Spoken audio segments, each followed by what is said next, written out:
Paraos en los caminos y mirad y preguntad por las sendas antiguas, cuál sea el buen camino, y andad por él, y hallaréis descanso para vuestras almas.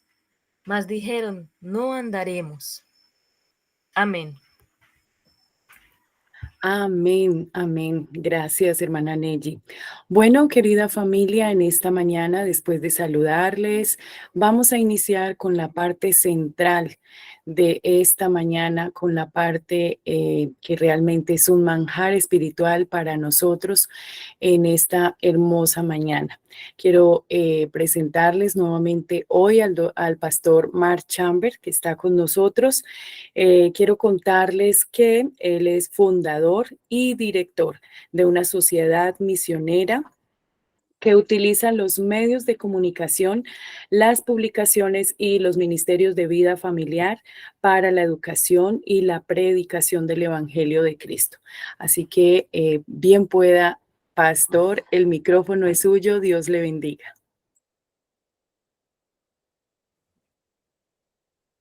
Muchas gracias, mi hermana Sandra. Un buen día para cada familia aquí representada. Que la gracia y la paz de Dios sea con cada uno de nosotros. Gracias por la invitación a participar con este maravilloso grupo, los Redimidos, y esperemos que el Señor sea presente para ayudarnos, para acompañarnos y para bendecirnos esta mañana.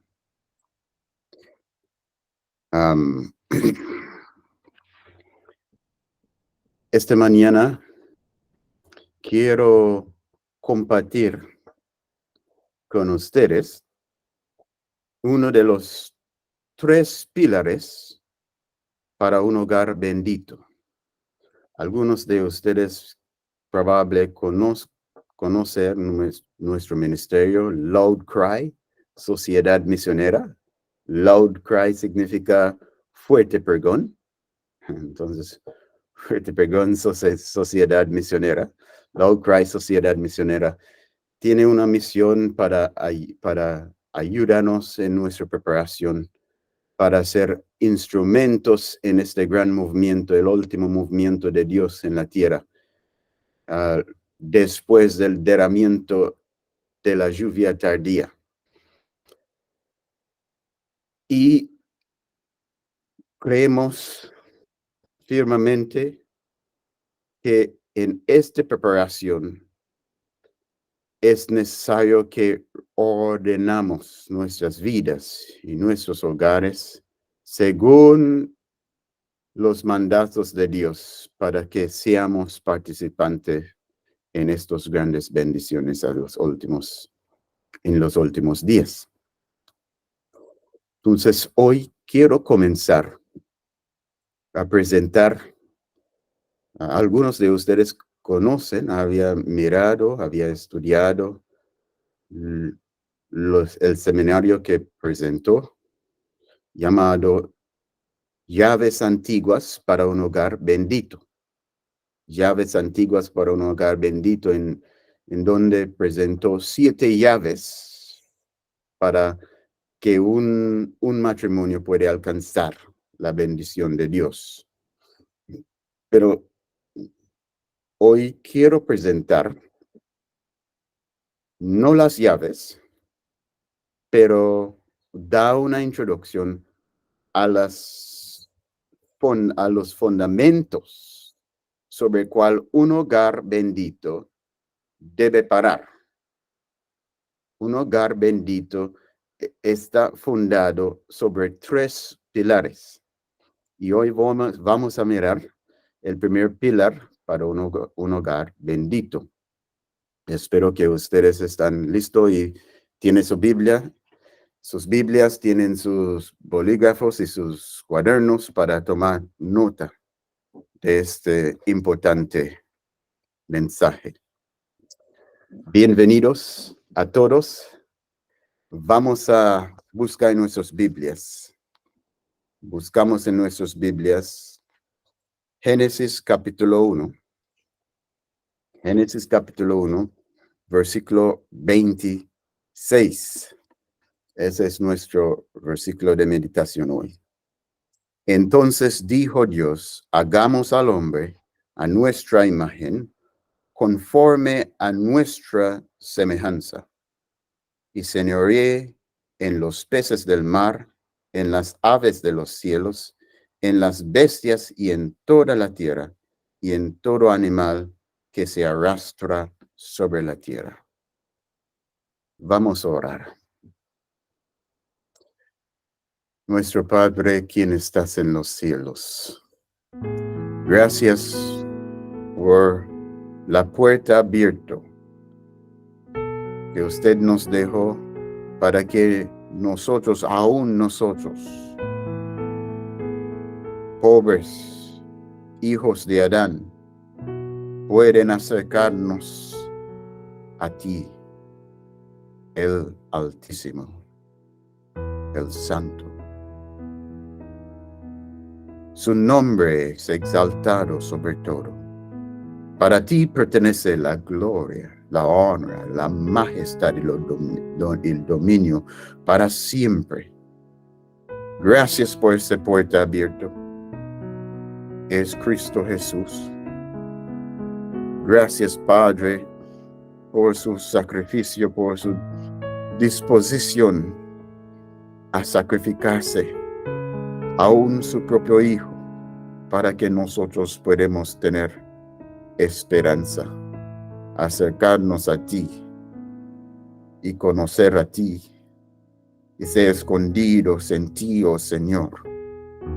Esta mañana venimos un grupo de familias, venimos con necesidades, venimos con preocupaciones, venimos, oh Señor, aún con temores, pero traemos todos a tu trono de gracia, pidiendo que usted puede mirar nuestra necesidad, puede mirar nuestras preocupaciones y ministrar abundantemente según tus riquezas en gloria a nuestras necesidades, para que podamos en ti encuentrar la solución, encuentro el poder para ser vencedores de todo lo que está preocupándonos. Esta mañana queremos enfocarnos en ti. Queremos tu ayuda, oh Señor, la ayuda del Espíritu Santo para traer nuestras mentes y nuestros corazones a un enfoque que es más allá de nosotros mismos, más allá de nuestras circunstancias, porque usted es más grande de todas estas cosas y usted es digno que así vemos a ti. Tráenos entonces, Padre. Envía tu Espíritu Santo en ese momento para mover sobre cada corazón aquí participando y para abrir nuestros oídos, abrir también nuestros corazones. Oh Padre, toma mi mente y pone en mi mente tus pensamientos. Toma mi corazón, pongo en mi corazón tus sentimientos. Toma mi boca también, oh Señor, y utilizarlo para transmitir lo que usted tiene en mente y en tu corazón hoy para nosotros. Pedimos humildemente en el nombre de Cristo Jesús. Amén.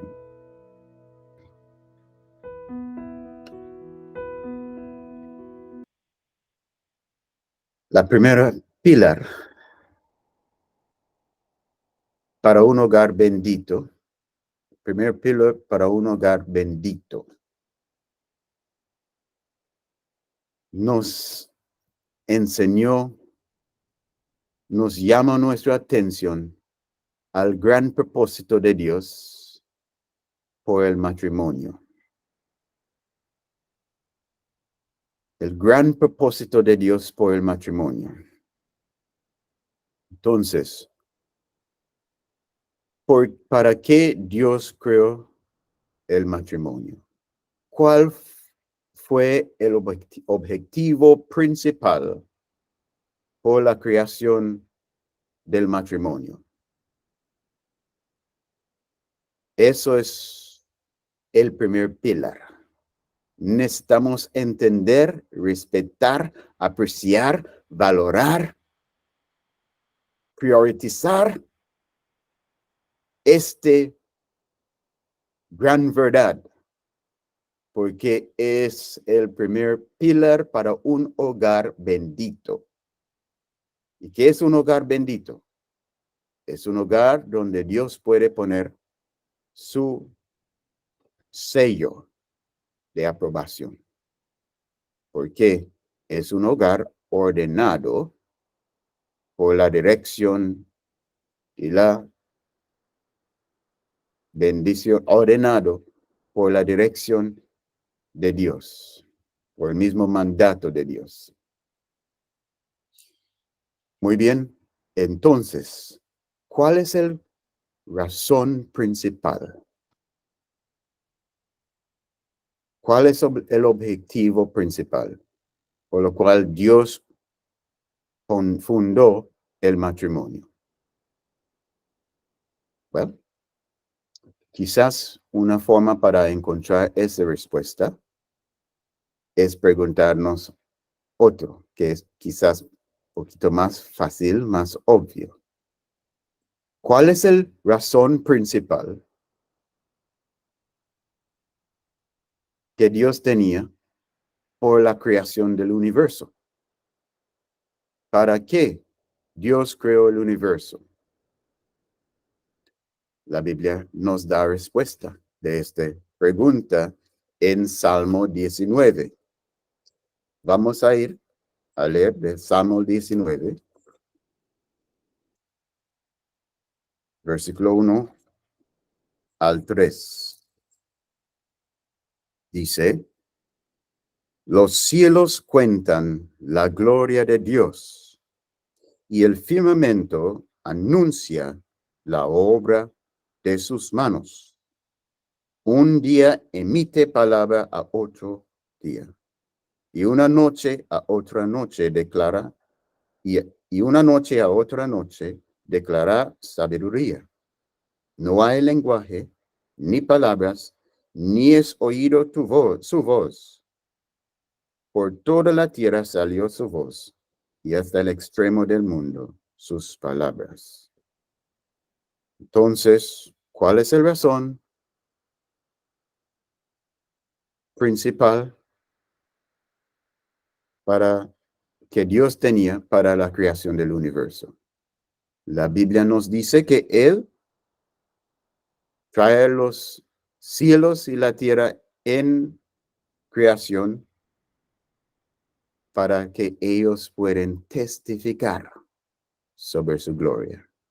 Los cielos cuentan la gloria de Dios. Entonces, la creación del universo tiene un objetivo, Dios tiene un objetivo principal en la creación del universo, y es para poner en declaración o para poner en manifestación sus excelencias, para cuenta o para dar testimonio sobre su gloria. Ahora, ¿qué es la gloria de Dios? Porque el apóstol Pablo nos habló sobre el Dios invisible. Nos dijo que Dios el Padre es invisible. Entonces, ¿qué es la gloria? ¿Qué es gloria? Si Dios es invisible, ¿qué es la gloria de Dios? Well, vamos a ver. Hebreos capítulo 1 nos ayuda en gran manera en este asunto. Hebreos capítulo 1, versículo 1 al 3. nos dejó ese testimonio. Dios, habiendo hablado muchas veces y de muchas maneras en otro tiempo a los padres o los profetas, en estos postreros días nos ha hablado por el Hijo. Entonces Dios siempre está comunicando. Dios es un Dios que habla. Dios es un Dios que quiere revela a sí mismo.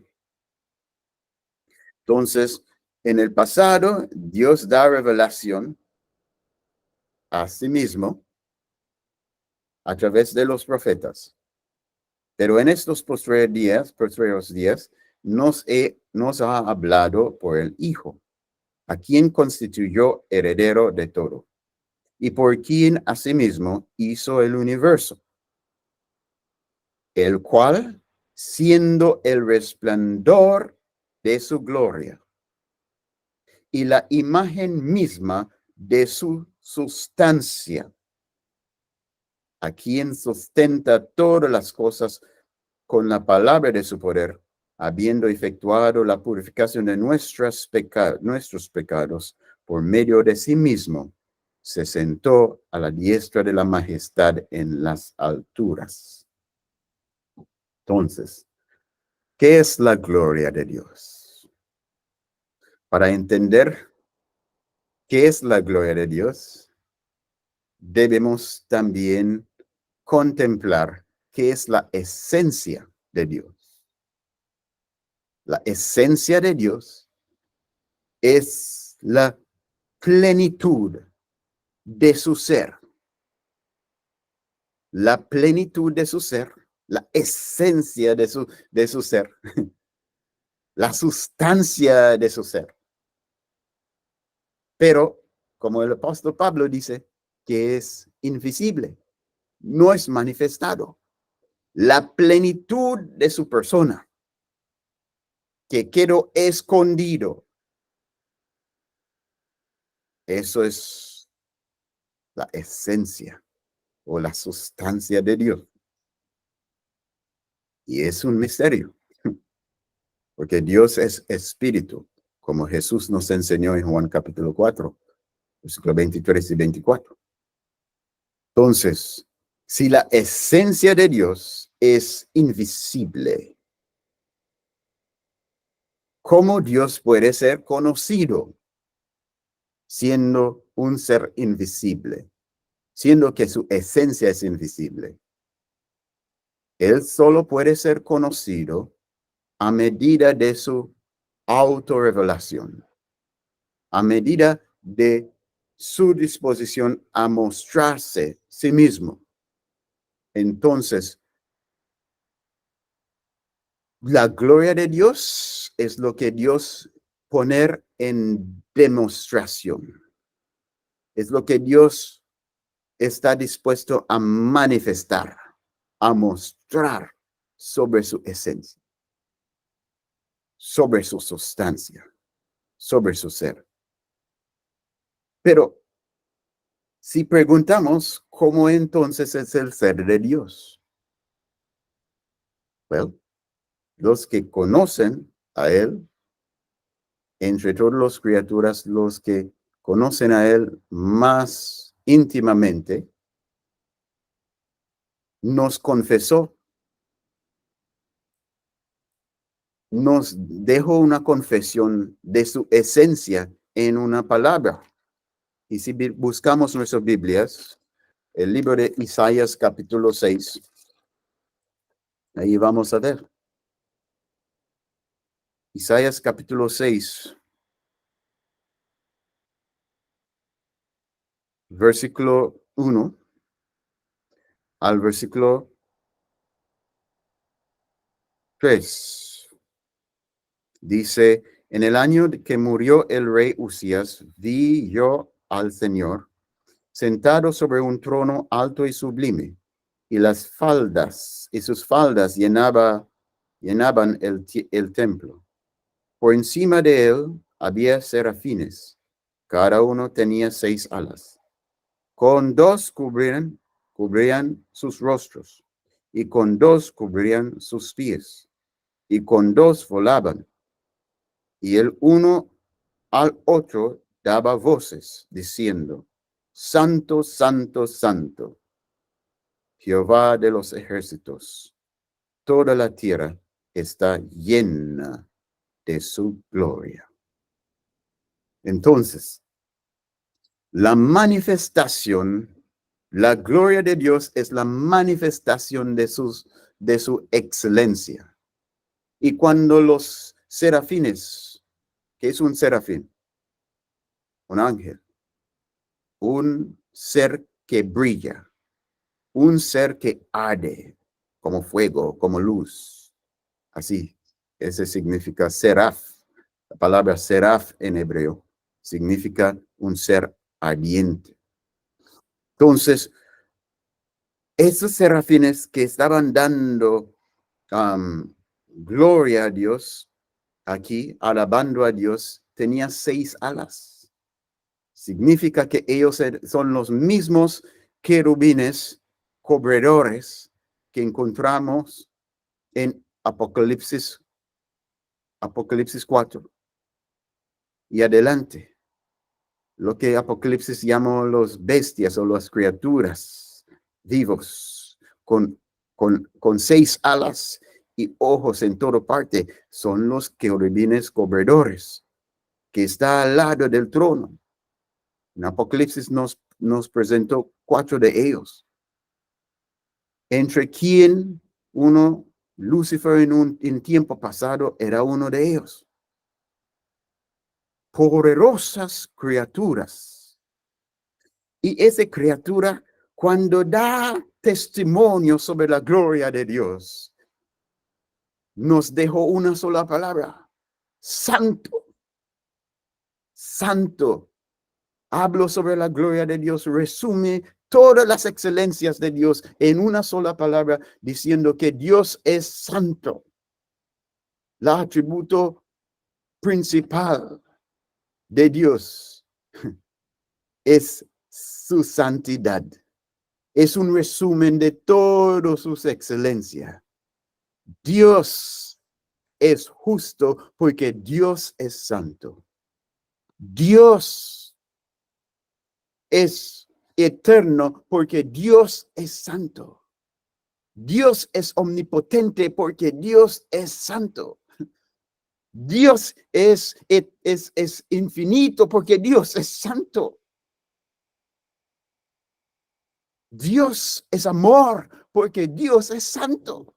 Todas sus excelencias pueden ser resumidas en una sola palabra: santo, santidad.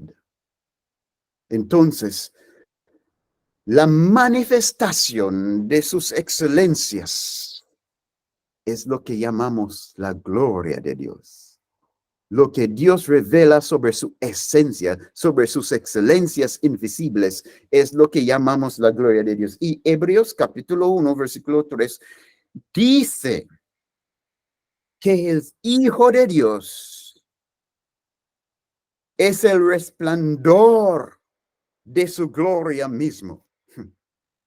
Entonces, Dios había escogido para dar revelación sobre su excelencia en una persona. La más grande, el más preciso revelación que podemos tener, que podemos observar del Dios invisible, podemos ver en el rostro de Jesucristo. Y como Pablo dice que podemos ver la gloria de Dios en el rostro de Jesucristo. Así dice la palabra de Dios, el cual, Hebreos 1, versículo 3, el cual siendo el resplandor de su gloria y la imagen misma de su sustancia. Entonces Jesús es la manifestación de las excelencias invisibles de Dios. Lo más grande, la revelación más grande de la gloria de Dios, encontramos en Jesucristo mismo. Entonces, la naturaleza, todas las obras de Dios testifica sobre las excelencias de Dios. ¿Cuál es la gloria de Dios? Es la manifestación o la revelación o la demostración de sus excelencias. Y podemos ver la gloria de Dios en su creación, en sus obras. Los cielos cuentan la gloria de Dios. Salmo 19:1 dice. Podemos también ver manifestación de la gloria de Dios en su palabra. Como Hebreos 1, versículo 1 dice, Dios habiendo hablado muchas veces y de muchas maneras en otro tiempo a los padres por los profetas. A través de la revelación que Dios da sobre sí mismo a los profetas, tenemos las escrituras.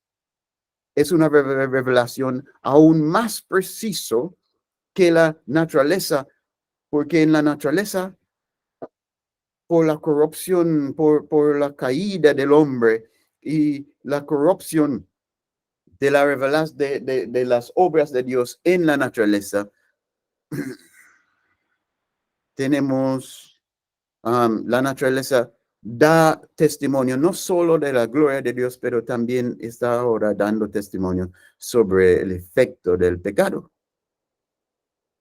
Pero Dios había escogido otro método para revelar sí mismo, para que podamos llegar a conocer el Dios invisible. Y es a través de las escrituras. Las escrituras testifican sobre la gloria de Dios. Y encima de la naturaleza y de las escrituras, ¿cuál es la revelación más claro que tenemos sobre la gloria de Dios? Hebreos 1, versículo 3 nos dice que es Cristo mismo. Jesucristo mismo es la gloria de Dios.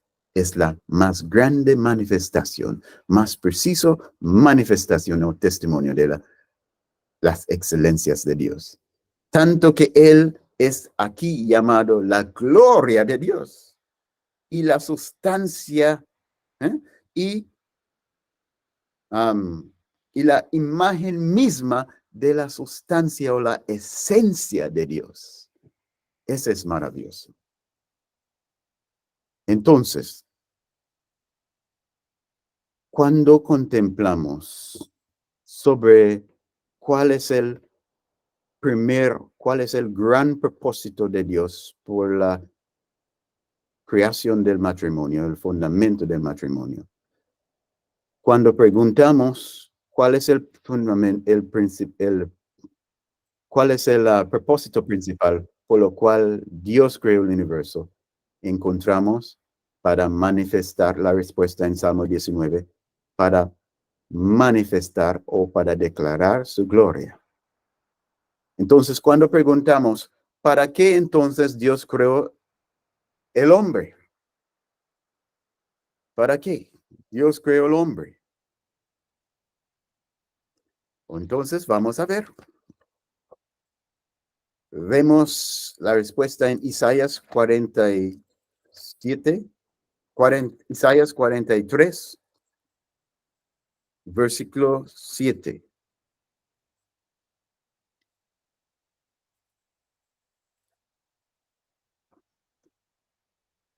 Dice, todos los llamados de mi nombre, para gloria mía, los he creado, los formé y los hice. Entonces, ¿para qué Dios creó el hombre? Para su gloria. ¿Y qué significa eso? Significa que Dios creó el hombre para poner en manifestación o para declarar o para demostrar la gloria de Dios. ¿Y qué es la gloria de Dios? Es lo que Dios poner en demostración sobre su esencia o sobre su excelencia. Entonces el hombre, no solo la naturaleza y el universo, tiene llamado para demostrar o para testificar las excelencias de Dios. El hombre también tiene ese llamado. Y ahora quiero preguntar, antes que había el universo, antes que había el universo y el hombre, cuando solo había Dios, ¿cómo sentía Dios? ¿Cómo siente Dios sobre su esencia? Dios estaba triste, solo. Dios siente triste, solo. ¿O Dios está satisfecho, solo? Es para pensar. Ok, voy a dar la pregunta de otra forma. Cuando Dios piensa en sí mismo, ¿qué Él siente? ¿Él siente tristeza, disatisfacción o satisfacción perfecta? Por supuesto, ¿no? Satisfacción perfecta. ¿Por qué? Porque no hay nada falta en Él. Él es la plenitud de todo excelente, de todo que es excelente. Entonces, obviamente, Él va a estar feliz con sí mismo. Él va a estar feliz sobre sí mismo. Y eso es la esencia de todo, ese es el raíz de todo gozo que existe en el universo. Su raíz está en la autosatisfacción de Dios. Dios tiene complacencia en sí mismo. Ahora, quizás usted no había pensado en eso. Y quizás está pensando sobre eso, si debe creerlo o no. Ok, entonces voy a preguntar otra. ¿Cómo Dios, cuando el Hijo de Dios para delante de Dios, antes que había el universo, y el Hijo está delante de Dios, y Dios mira a su Hijo, ¿cómo sentía Dios sobre su Hijo?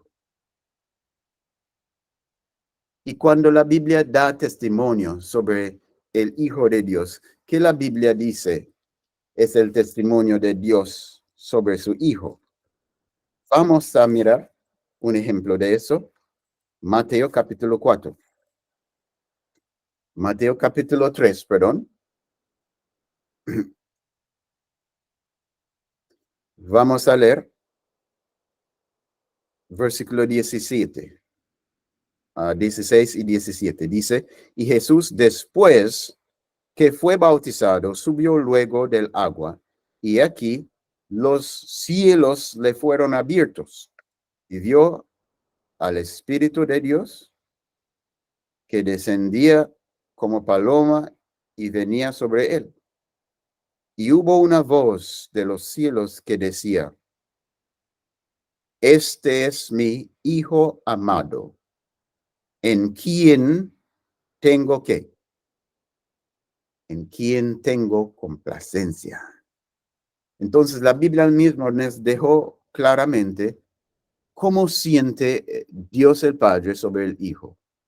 Él tiene complacencia. Entonces ahora mi pregunta para ustedes, ¿por qué Dios tiene complacencia en su Hijo?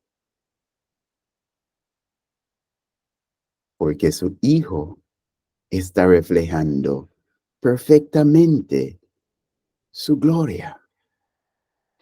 Porque su Hijo está dando un testimonio preciso sobre sus propias excelencias. Entonces, si Dios no tenía complacencia en sus propias excelencias, tampoco Él va a tener complacencia en Jesús. La razón principal por lo cual Dios tiene complacencia en su Hijo es porque su Hijo es como un espejo de sus propios excelencias. Entonces la base fundamental por el placer del Padre en sus hijos es su propia satisfacción con sus propias excelencias. Y por el hecho que el Hijo está reflejando esas excelencias, el Padre está complacido. Ahora, mis hermanos, ¿hay padres en este mundo que tienen hijos en sus imágenes? Sí, ¿no? ¿Y cómo sienten los padres terrenales cuando ellos miran a sus hijos manifestando algo de sí mismo? ¿Están felices o están tristes? Piensa un poco. Un padre terrenal viendo a su hijo manifestando algo sobre él. Quizás eso el padre no está manifestando él mismo, pero es parte importante, es parte fundamental de él. Y el hijo está manifestando. ¿Cómo va a sentir el padre? ¿Va a sentir feliz? Algunos de ustedes dicen sí. Pero él va a sentir feliz solo dependiendo en cómo siente el padre sobre lo que el hijo está manifestando sobre sí mismo.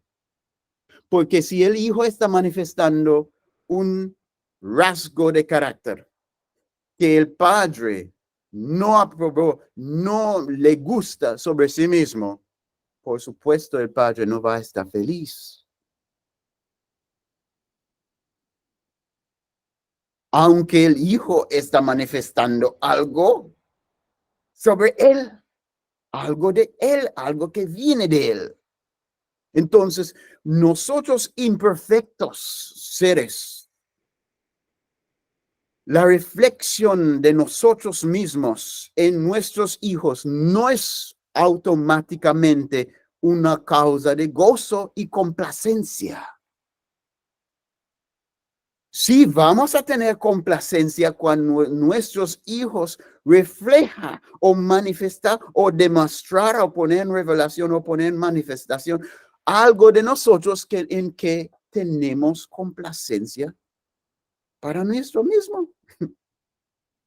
Pero si yo tengo rasgos de carácter que yo no quiero manifestar porque no me gusta eso, y mis hijos están manifestando eso, aunque es de mí, no voy a estar complacido, porque no tengo rasgos de carácter. Pero con el Hijo de Dios es diferente. ¿Por qué? Porque su padre no tiene ningún rasgo de carácter que él no tiene, para cual él no tiene complacencia. Entonces, el complacencia del Padre en la manifestación de su esencia por parte del Hijo es basado en la perfección, en la satisfacción del Padre por su propia perfección. Eso es lo que yo quiero que entendamos hoy. Quizás usted está pensando, si estamos hablando sobre familia, ¿por qué entonces estamos hablando sobre eso? Es porque la familia humana está íntimamente conectado con la familia divina. Y como Dios el Padre tiene a alguien que él presentó, según Hebreo, como su rostro. ¿Quién es el rostro de Dios? Hebreos 1, versículo 3 nos dice que Jesús es la gloria de Dios. Y el apóstol Pablo nos dice que nosotros vemos la gloria de Dios en el rostro de Jesucristo. Entonces Jesús es la cara de Dios para la creación. Es la más clara revelación que vamos a encontrar afuera del Padre mismo sobre la esencia de Dios, sobre las excelencias de Dios. ¿Y qué más dice Hebreos 1? Versículo 3. Si yo quiero conocer a alguien sin hablar con ellos, solamente por observación, yo voy a mirar ¿dónde? Yo voy a mirar su rostro, porque es su cara que va a darme una revelación más rápido sobre su esencia. Yo voy a poder saber cómo está pensando esa persona y cuál emociones esa persona está teniendo. Si yo podía ver sus rostros ahora, yo podría ver si ustedes están entendiendo lo que estoy diciendo.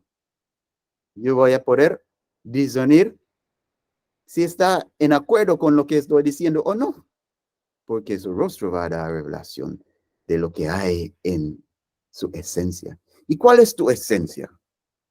¿Cuál es nuestra esencia?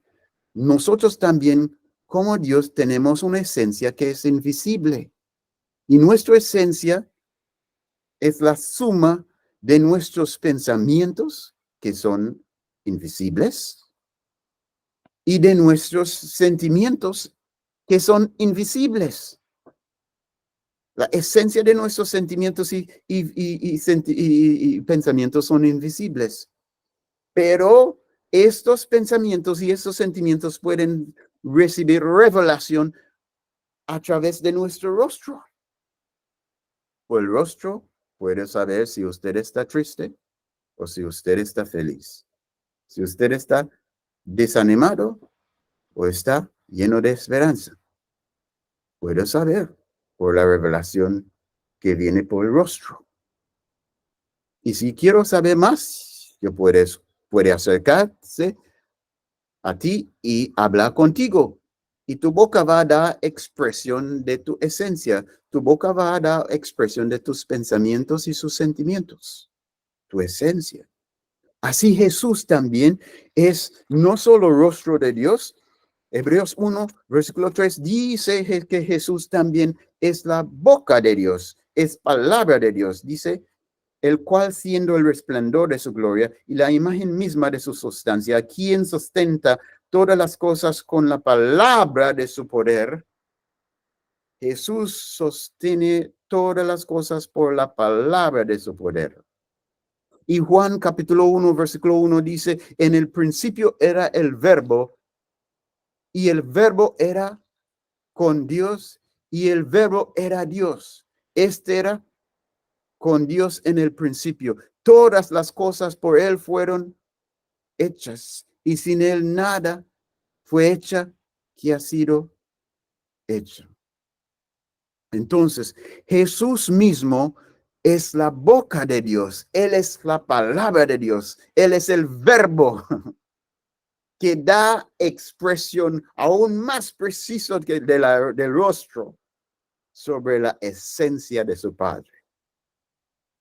Y entonces, nuestra naturaleza está diseñado para dar reflexión, aunque es una reflexión más pequeña, pero para dar reflexión clara sobre la gloria de Dios. Jesús es el que da la revelación más clara, más grande sobre la gloria de Dios. Pero entre toda la revelación que viene por la naturaleza, entre todas las criaturas, ¿cuál de las criaturas tiene el llamado más grande para dar revelación sobre la gloria de Dios? Porque los cielos cuentan también la gloria de Dios. Y el hombre, la Biblia dice en Isaías 43, versículo 7, fue creado para la gloria de Dios. Entonces, entre todo lo que Dios había creado, ¿qué creación tiene el llamado más grande para declarar o revelar las excelencias, la gloria de Dios? ¿Cuál? Ahí volvemos entonces a nuestro versículo por meditación hoy. Génesis 1. Dice en versículo 26, entonces dijo Dios, hagamos al hombre a nuestra imagen, conforme a nuestra semejanza, y señoree en los peces del mar. Entonces, ¿a quién Dios creó en su semejanza, en su imagen? ¿A quién? El hombre. Mira el versículo 27. Y creó Dios al hombre a su imagen. A imagen de Dios lo creó. Varón y hembra los creó. Ahora, mis hermanos. Sí, la criatura con el llamado más grande en el universo para testificar sobre las excelencias de Dios es el hombre. ¿Quién somos? ¿Quién somos? Eso es el hombre. Esa es la familia humana. No hay una criatura con una llamada más solemne, más grande que el llamado de la familia humana. Y mira, para Dios creó el hombre para manifestar más precisamente, para dejar el testimonio más preciso entre las criaturas sobre su gloria y cómo Dios creó el hombre. Varón y hembra. Varón y hembra. Entonces, para que el hombre manifestar o da un testimonio más preciso entre todas las criaturas, Dios creó varón y hembra. ¿Para qué? Entonces, ¿quién fue creado en la imagen de Dios? La escritura está diciendo, varón o hembra, varón o mujer, los dos fueron creados en la imagen de Dios. ¿Cómo entonces? No, Dios creó el varón en su imagen. Dios creó la mujer en su imagen. Pero los dos fueron creados para unir su testimonio. El hombre solo, el varón solo, no va a dar un testimonio completo sobre la gloria de Dios. Él necesita ayuda, contraparte, para unirse con él en ese testimonio, para que los dos da un testimonio más completo, porque Dios había dividido sus excelencias en dos partes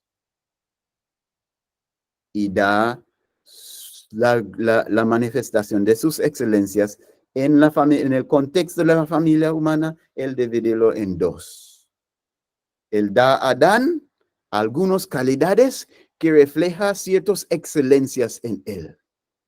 Y él da a Eva ciertos atributos que reflejan excelencias en Dios. Y Adán tiene sus fortalezas y Eva tiene sus fortalezas. Y donde Eva tiene sus fortalezas, ahí encontramos los debilidades de Adán para manifestar en ciertas áreas la gloria de Dios. Y donde encontramos las fortalezas de Adán para manifestar la gloria de Dios, ahí encontramos en Eva sus debilidades para manifestar la gloria de Dios. Entonces, ¿cuál es la respuesta? Para que todo el universo puede ver en humanidad un cuadro más completo de la gloria de Dios. ¿Cuál es la respuesta? Unidad entre Adán y su esposa. Por eso, Génesis 2, versículo 18, Dios dijo, y dijo Jehová Dios, no es bueno que el hombre esté solo, le haré ayuda idónea para él. ¿Para qué no es bueno que el hombre esté solo? Porque si él esté solo, él solo va a poder manifestar ciertos atributos de Dios, pero va a quedar invisible, va a quedar sin testimonio otros atributos importantes de Dios. Ahora, el matrimonio es el vínculo por esta unión entre varón y hembra. ¿Qué llamamos esos atributos que Dios está llamando el varón para poner en manifestación, para poner en declaración? ¿Cómo llamamos esos atributos divinos que Adán tiene llamado para demostrar? ¿Sabe cómo llamamos? Llamamos masculinidad. Llamamos esos atributos masculinidad.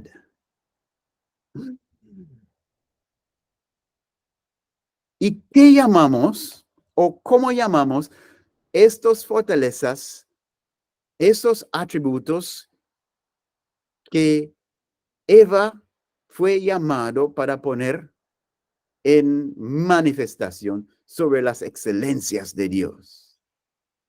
¿Cómo llamamos esos atributos que Eva o la mujer tiene más potencia para demostrar esos atributos? ¿Cómo llamamos esos atributos? Llamamos la feminidad. Feminidad. Entonces, ¿qué es la masculinidad? No es nada para menospreciar, no es nada para odiar, no, es la manifestación de la gloria de Dios. Es la manifestación, masculinidad es la manifestación de un aspecto de la gloria de Dios. ¿Y qué es la feminidad? Es la manifestación de otro aspecto de la gloria de Dios. Entonces, si existe actitudes para menospreciar o para pisotear la masculinidad aquí en la tierra, estamos mirando un movimiento que viene desde el infierno para ocultar la gloria de Dios. Y hoy en día hay mucho de eso, hay mucha manifestación de esas cosas. Hay un movimiento tan fuerte que hoy en día hay muchas mujeres que menospreciar la masculinidad.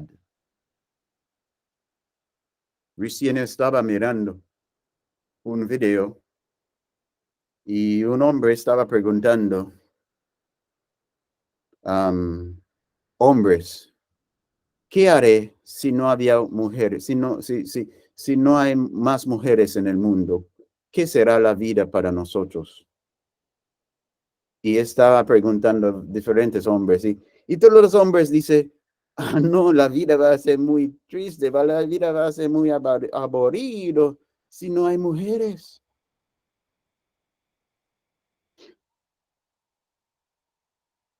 Y luego, todos tenían un testimonio similar, pero cuando ir a las mujeres y preguntar a las mujeres, ¿qué será en el mundo si no había más hombres?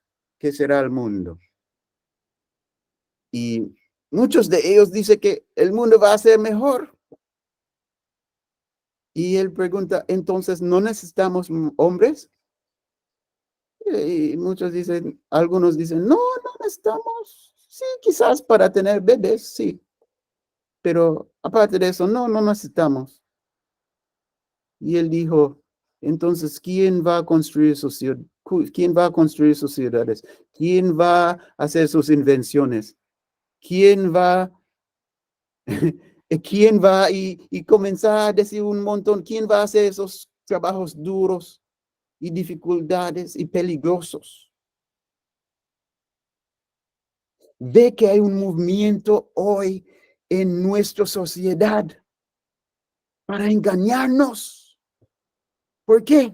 Porque Satanás está trabajando para dejarnos incapaz para cumplir nuestro llamado como seres humanos, como seres con la más grande llamado en el universo. Ese es tu propósito, amigo, hermano. Ese es tu propósito, hermana, para dar testimonio sobre las excelencias de Dios. Y Dios había formado un contexto donde el hombre y la mujer pueden venir y unir su vida para que ellos puedan dar un testimonio unido y dejar un testimonio completo para el universo ver, para que el universo pueda ver un cuadro maravilloso en la creación de la gloria de Dios. A ti y a mí, a nosotros Dios había dado ese privilegio. Y ese privilegio nos viene en el contexto del matrimonio. Para esto existe el matrimonio, para testificar sobre la gloria de Dios. La imagen de Dios debe ser visto en varón y hembra, en el hombre y su mujer. Mira, versículo 28 de Génesis 3, de Génesis 1. Y los bendijo Dios y les dijo, fructificad y multiplicaos. ¿Cuándo Dios bendecir a Adán y Eva? ¿En el contexto de qué? ¿Sabe dónde Dios pronunció esta bendición que leemos en Génesis 1, versículo 28?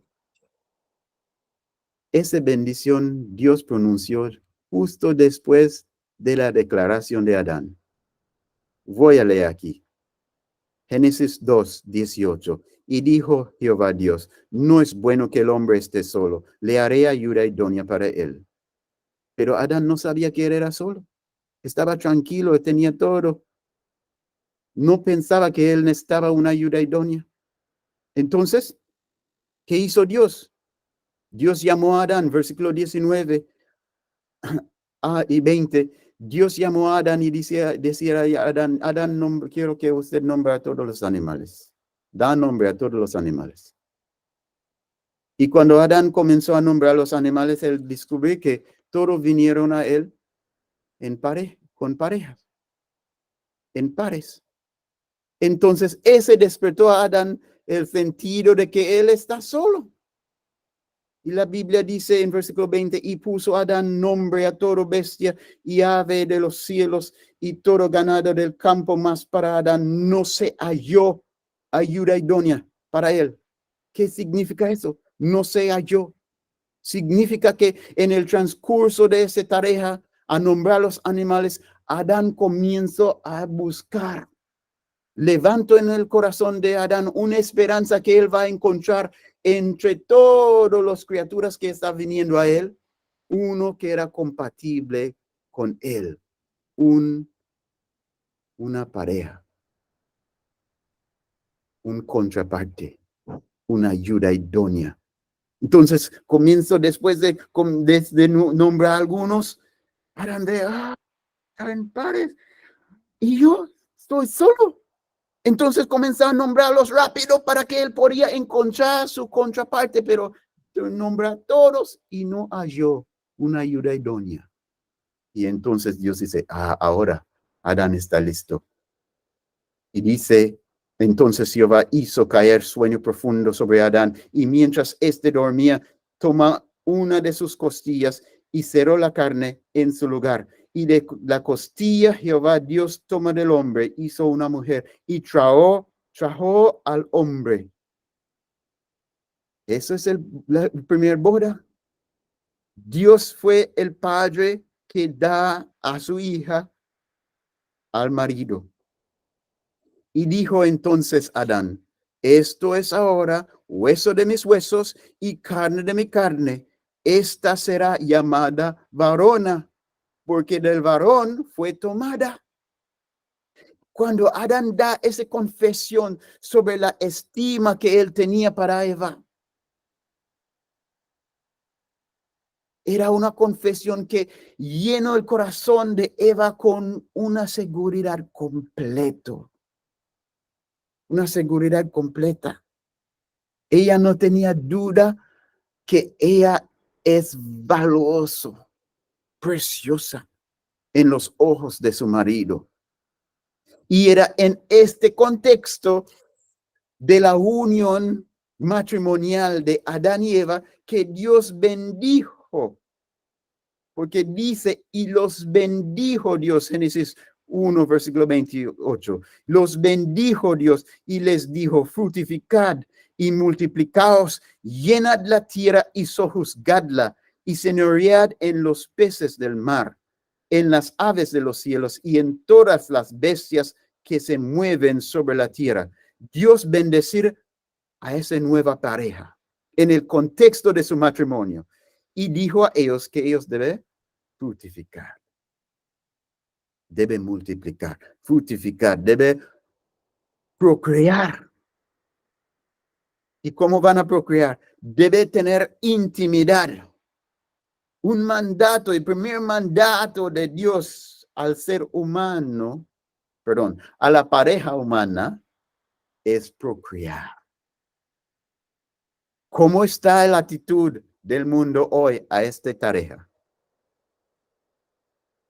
El mundo hoy codicia el sexo, apreciar el sexo por el placer, pero menospreciar el llamado a la procreación. ¿Para qué era importante el mandato de procreación? Para llenar la tierra. Entonces, ¿cómo Satanás puede movernos a menospreciar la procreación? Convenciéndonos que la tierra está ya lleno. Hermanos, la tierra está lleno. La tierra hoy en día es sobrepoblado porque estamos escuchando mucho de esa doctrina, que la tierra es sobrepoblado y debe reducir la tierra desde 8,000 millones de personas a 1,000 millones de personas. Algunos hasta dicen que de 500 millones de personas debe reducir la población. ¿La tierra está sobrepoblado? No, mis hermanos. La tierra no está sobrepoblado. La tierra no está lleno. Hay muchas ciudades llenos. Sí, las ciudades muchos de ellos son llenos, pero la tierra mismo no. Pero esa doctrina que está llenando nuestra mente nos dejó a menospreciar el llamado principal, el llamado primario de procreación. Porque pensamos, no, hay suficiente gente en el mundo. Entonces tenemos una generación completa gustándose en el sexo afuera del consejo de Dios, pero menospreciando el fruto de su intimidad, abortando sus bebés. Jesús dijo, Dios dijo a Adán y Eva, fructificad y multiplicaos, llenad la tierra. ¿Por qué debe llenar la tierra? Llenad la tierra y sojuzgadlo. ¿Por qué debe llenar la tierra? Para que podamos sojuzgarlo. El razón por qué hoy en día no apreciamos mucho el llamado a la procreación y el don de procreación, los dones de reproducción, es porque nuestra vida es principalmente urbano. Principalmente vivimos vidas urbanos. Y una vida urbana no es el mismo de una vida agrícola. Una vida agrícola es bien distinto. Una vida urbana es una vida de esclavitud. Una vida agrícola es una vida de libertad y con oportunidad de alcanzar las más grandes dignidades que Dios había entregado a Adán. Usted dice, ¿así es, pastor? Ese es raro. Cuidado que usted no está tratando para engañarnos. No estoy tratando para engañar a nadie. Es así. El mundo así. Hemos sido engañados por este mundo. Hemos sido engañados por nuestras sociedades, que nos enseñó a mirar la agricultura y la vida agrícola como algo menos de desprecio, como algo menial. Él es solo un pobre agricultura. Solo está ahí haciendo eso. Pero Adán fue el rey de reyes aquí en esta tierra. Adán fue el sumo sacerdote de esta tierra. Adán fue el profeta de esta tierra. Pero el trabajo que Dios da a él era agrícola. Es trabajo para un rey. Ahí, el que está en una vida agrícola tiene capacidad de ejercer libertades y su dignidad, la suma de sus dignidades humanas. Pero en la ciudad somos esclavos de la sistema, esclavos de nuestros trabajos. Ellos nos pagó para que podamos tener las tarifas para ir a casa y volver el siguiente día. Pagamos suficiente para que podamos comer y beber y sobrevivir para volver al trabajo el siguiente día. Ellos no importa nuestra dignidad humana, no importa que cada hombre sea un rey en su hogar, no importa que cada mujer, cada una de las mujeres que trabajan son esposas dignas y madres dignas. No importa el mundo, la sociedad hoy, no importa si usted es un marido exitoso o un padre exitoso o una esposa exitosa o una madre exitosa. No importa. ¿Qué importa para esta sociedad? Es que reportamos a tiempo a nuestros trabajos. ¿Y cómo estamos en la vida urbana? Si tenemos más que 2 o 3 hijos, todo el mundo miramos mal. ¿Por qué? Es irresponsable tener muchos hijos. En la vida urbana es irresponsable. Entonces, ¿va a mirar a alguien con más que 3 hijos como un irresponsable? ¿Por qué? ¿Para qué? Porque en la vida urbana todos los hijos son una carga más. Entonces, ¿qué tipo de salario alguien necesita en una vida urbana para mantener una familia grande?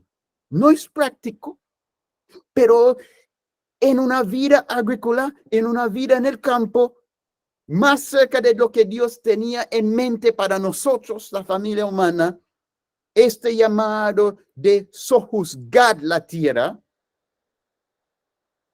Si en el campo un hombre tiene 20 hectáreas y él está y solo, ¿cuántos hectáreas él solo, sin grandes máquinas, va a poder sojuzgar?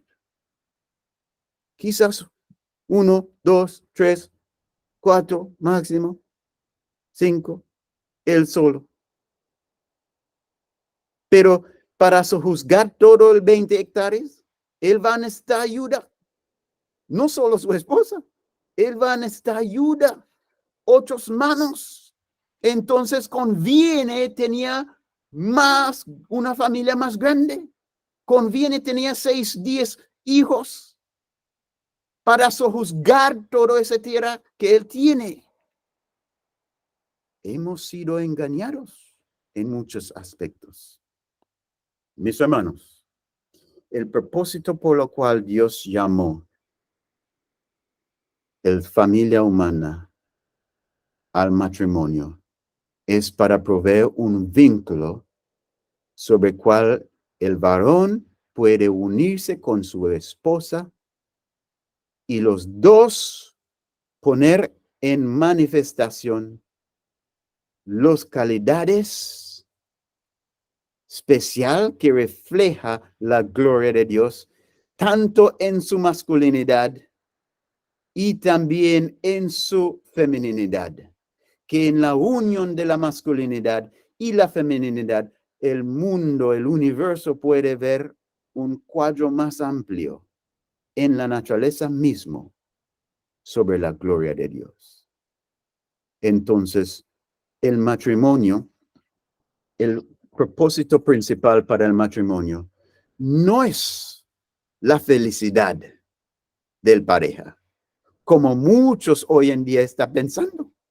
Muchos están entrando en el matrimonio buscando su felicidad y no están pensando en la cosa más importante, la cosa primordial, la gloria de Dios. El matrimonio, el dueño del matrimonio no es el hombre. El dueño de cada matrimonio no es la pareja. El dueño de todos los matrimonios es Dios. Las parejas son participantes, sí. Yo soy participante en mi matrimonio con mi esposa, pero yo no soy el dueño. Tampoco mi esposa no es el dueño. Nuestro matrimonio sea Dios y es para la gloria de Dios. Y esa es la verdad sobre todos los matrimonios. Todos los matrimonios existen para la gloria de Dios. Y si vamos a alcanzar la bendición, la primera cosa que debemos cambiar en nuestra actitud es eso. Debemos poner en prioridad, debemos priorizar encima de nuestros intereses, encima de nuestra propia complacencia, encima de nuestra búsqueda la búsqueda de nuestra propia felicidad. Debemos priorizar la gloria de Dios. Hay una razón principal por la cual Dios llama a hombres y mujeres a unir sus vidas. Y es para dar un cuadro completo para manifestar su gloria. La unidad, las expresiones de masculinidad, del amor manifestado a través de la masculinidad, del amor manifestado a través del vínculo femenino. Es precioso en los ojos de Dios y maravilloso en los ojos de las criaturas, de la creación. Y es importante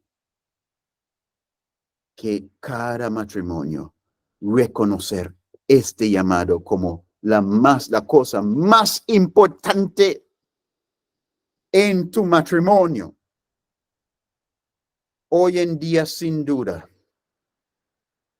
hay parejas aquí que tienen quejas sobre su matrimonio. tiene quejas, esposos, sobre las falencias de su esposa o las actitudes de sus esposas. Y sin duda hay esposas aquí con muchas quejas de sus maridos. Si tenemos el momento aquí para hablar sobre todas las cosas que no le gustamos sobre nuestros cónyuges, no vamos a terminar. Hay muchas quejas, pero el momento, en vez que estamos enfocándonos en quejas sobre nuestros cónyuges, no mejor que enfocamos en la realidad si realmente yo como marido está glorificando a Dios en mi matrimonio. ¿No es mejor que cada esposa examinarse y ver si realmente está glorificando a Dios? ¿Y qué significa eso? Si voy a glorificar a Dios, yo tengo un llamado para amar a mi esposa, como Cristo ama a la iglesia. Y todas las esposas tienen ese llamado. Ese llamado. Y las esposas tienen esa llamada para someter, para honrar, para demostrar respeto a su marido como Cristo. Como la iglesia está dispuesto a demostrar a Cristo honra. Entonces, muchas veces Satanás tenernos en su mano distraído, enfocándose más en nosotros mismos. Si nosotros tenemos quejas y comenzamos a hablar sobre nuestras quejas hacia nuestros cónyuges, cuanto más si Dios comienza a hablar sobre nuestros matrimonios, cuántas quejas Dios puede revelar al universo sobre nuestras falencias. Da a Él, el dueño de nuestros matrimonios, un testimonio adecuado para su gusto. ¿Será que Dios puede hallar en este grupo y en los hoy y en los días que vienen? ¿Será que Dios puede dar un testimonio sobre nuestros matrimonios mirando a nosotros? ¿Será que Dios puede decir, mira, esta pareja son mis hijos amados en quien tengo complacencia? ¿Será que Dios puede decir sobre tu matrimonio, este es mi matrimonio? Esta pareja yo había traído juntos y en ellos tengo complacencia. ¿Saben, mis hermanos? Eso es lo que Dios quiere declarar sobre tu matrimonio. Eso es lo que Dios quiere declarar sobre la relación entre ti y tu mujer, entre ti y tu esposo. Dios quiere mirar a estos matrimonios y decir a cada uno de ellos, estos son mis hijos amados. Este es un matrimonio sobre el cual yo tengo gran complacencia. Eso es el propósito del matrimonio. Ese es el propósito de mi matrimonio. Ese es el propósito de tu matrimonio. ¿Cómo siente Dios sobre su matrimonio? Siempre estamos pensando nomás como nosotros siente sobre nuestro matrimonio. El dueño no es tuyo, usted no es el dueño. ¿Cómo siente el dueño sobre tu matrimonio? Eso, mis hermanos, es el primer pilar, el primer fundamento para tener un hogar bendito. Y hay otros fundamentos. Y podemos decir mucho más sobre ese fundamento, pero por el tiempo vamos a parar aquí Y mañana vamos a hablar más. Vamos a hablar sobre el segundo fundamento para un hogar bendito. Son tres fundamentos. Entonces, debemos conocer los tres. ¿Por qué? No son cuatro. Si una casa está puesta sobre cuatro patas y un pata cayó, la casa puede parar. Por lo menos si equilibramos la casa puede parar sobre tres, ¿no? Pero cuando tenemos tres patas nomás, o tres fundamentos, y si quitamos uno, ¿qué va a pasar con la casa? Va a caer. Entonces, quiero animarlos, hermanos, para perseverar durante esta semana, porque vamos a mirar los tres fundamentos. Usted no puede decir, no, yo tengo uno ya o yo tengo dos. Si solo tiene dos, su casa no va a parar. Y si solo tiene uno, solo está comenzando la construcción. Necesitamos los tres fundamentos para edificar un hogar bendito, un hogar donde Dios puede poner su sello de aprobación. En esa forma, Dios va a estar glorificado. Apocalipsis 18 nos mostró un ángel descendiendo del cielo, teniendo la gloria de Dios para manifestar en toda la tierra. Y siempre estamos predicando sobre eso, especialmente el pueblo adventista. Pero no entendemos cómo esa obra del fuerte pregón para traer la gloria de Dios en toda parte del mundo está conectado con nuestra vida íntima, nuestra vida en el hogar. Ahí debemos dejar que nuestros matrimonios testifican sobre las excelencias, los atributos admirables de Dios. Cada varón, cada esposa tiene esa llamada en la forma que tratar su cónyuge, con amor, con respeto, para dar una demostración sobre la gloria de Dios.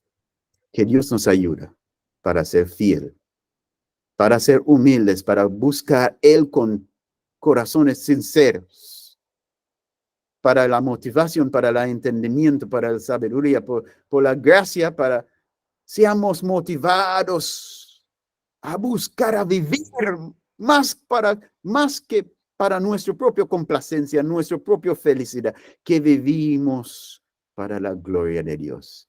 Y viviendo para la gloria de Dios, encontramos el gozo de nuestro Señor.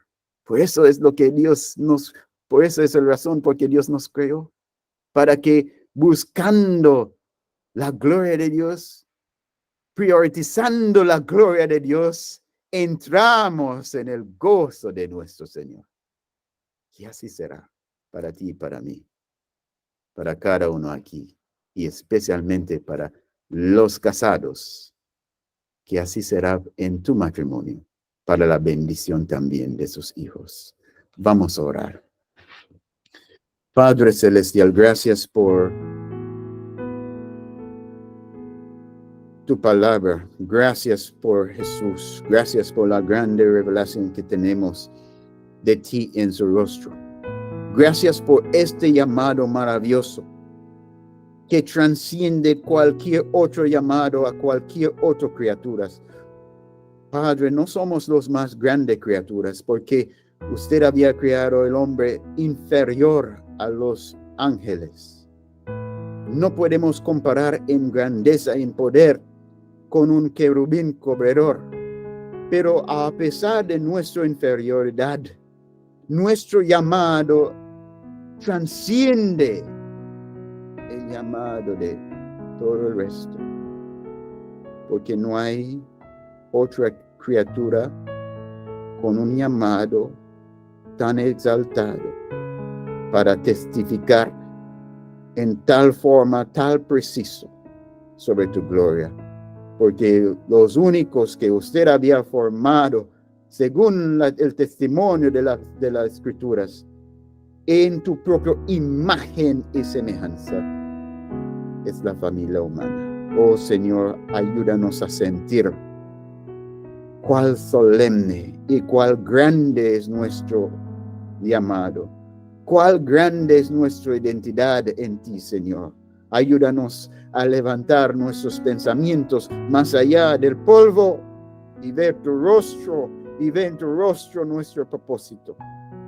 Ayúdanos a ser motivados como esposos, como esposas, a buscar la manifestación de este propósito, testificando sobre su bondad, sobre sus excelencias en nuestros propios matrimonios y hogares. Ayúdanos, oh Señor, con tu Espíritu Santo, a llevar este llamado, a tomar este llamado con éxito, con tu ayuda grande y poderosa.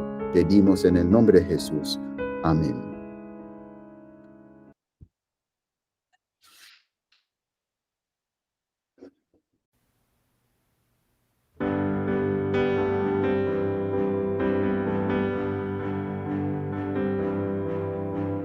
Ven, siempre presente, siervo de Dios. Eres el sacerdote en tu hogar. Enseña a tu familia a honrar al Señor. En el altar cada día los reunirás. Por la mañana me adorarás, por la tarde me alabarás. Yo soy tu Dios, con tu familia te presentarás.